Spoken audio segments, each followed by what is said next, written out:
पंचतंत्र की हिंदी कहानियों में आपका स्वागत है। अकबर और बीरबल। आज का शीर्षक, जब बीरबल बच्चा बना।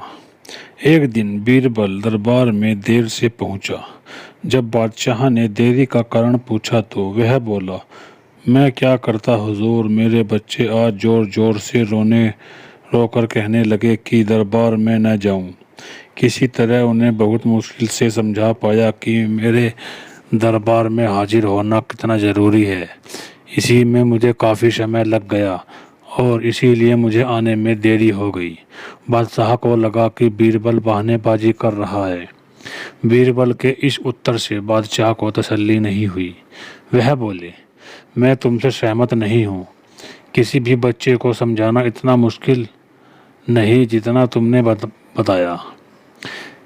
इसमें इतनी देरी तो लग ही नहीं सकती। बीरबल हंसते हुए बोला, हुजूर, बच्चे को गुस्सा करना तो बहुत सरल है, लेकिन किसी बात को विस्तार से समझा पाना बेहद कठिन।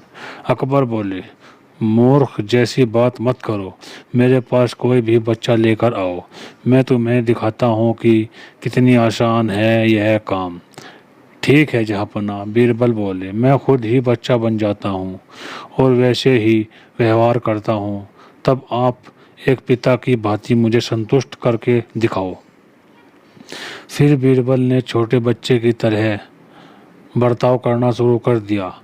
उसने तरह तरह के मुंह बनाकर अकबर को चिढ़ाया और किसी छोटे बच्चे की तरह दरबार में यहाँ से वहाँ उछल कूद करने लगा। उसने अपनी पगड़ी जमीन पर फेंक दी। फिर वह जाकर अकबर की गोद में बैठ गया और लगा उनकी मूंछों से छेड़छाड़ करने। बादशाह कहते ही रह गए, नहीं नहीं मेरे बच्चे, ऐसा मत करो, तुम तो अच्छे बच्चे हो ना। सुनकर बीरबल ने जोर जोर से चिल्लाना शुरू कर दिया। तब अकबर ने कुछ मिठाई लाने का आदेश दिया, लेकिन बीरबल जोर जोर से चिल्लाता ही रहा। अब बादशाह परेशान हो गया, लेकिन उन्होंने धैर्य बनाए रखा। वह बोले, बेटा, खिलौनों से खेलोगे? देखो कितने सुंदर खिलौने हैं। बीरबल रोते हुए बोला, नहीं, मैं तो गन्ना खाऊंगा। अकबर मुस्कुराया और गन्ना लाने का आदेश दिया। थोड़ी ही देर में एक सैनिक कुछ गन्ने लेकर आ गया, लेकिन बीरबल का रोना नहीं थमा। वह बोला, मुझे बड़ा गन्ना नहीं, छोटे छोटे टुकड़ों में गन्ना दो। अकबर ने एक सैनिक को बुलाकर कहा कि वह एक गन्ने के छोटे छोटे टुकड़े कर दे। यह देखकर बीरबल और जोर जोर से रोते हुए बोला, नहीं, सैनिक नहीं काटेगा, आप खुद काटे इसे। अब बादशाह का मिजाज बिगड़ गया, लेकिन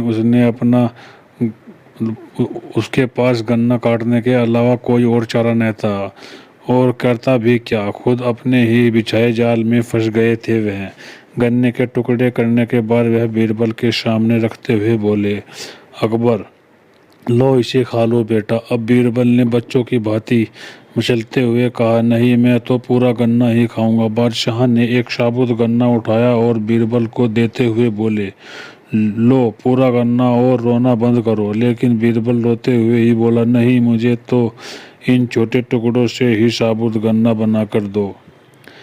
कैसी अजीब बात करते हो तुम, यह भला कैसे संभव है? बादशाह के स्वर में क्रोध भरा था, लेकिन बीरबल रोते ही रहा। बादशाह का धैर्य चूक गया। बोले, यदि तुमने रोना बंद नहीं किया तो तुम्हें मार पड़ेगी। अब बच्चे का अभिनय करता बीरबल उठ खड़ा हुआ और हंसता हुआ बोला, नहीं नहीं, मुझे मत मारो हुजूर। आपको पता चला कि बच्चे की यह जिद को शांत करना कितना मुश्किल काम है। बीरबल की बात से सहमत थे अकबर। बोले, हाँ, ठीक कहते हो। रोते चिल्लाते जिद पर अड़े बच्चे को समझाना बच्चों का खेल नहीं है।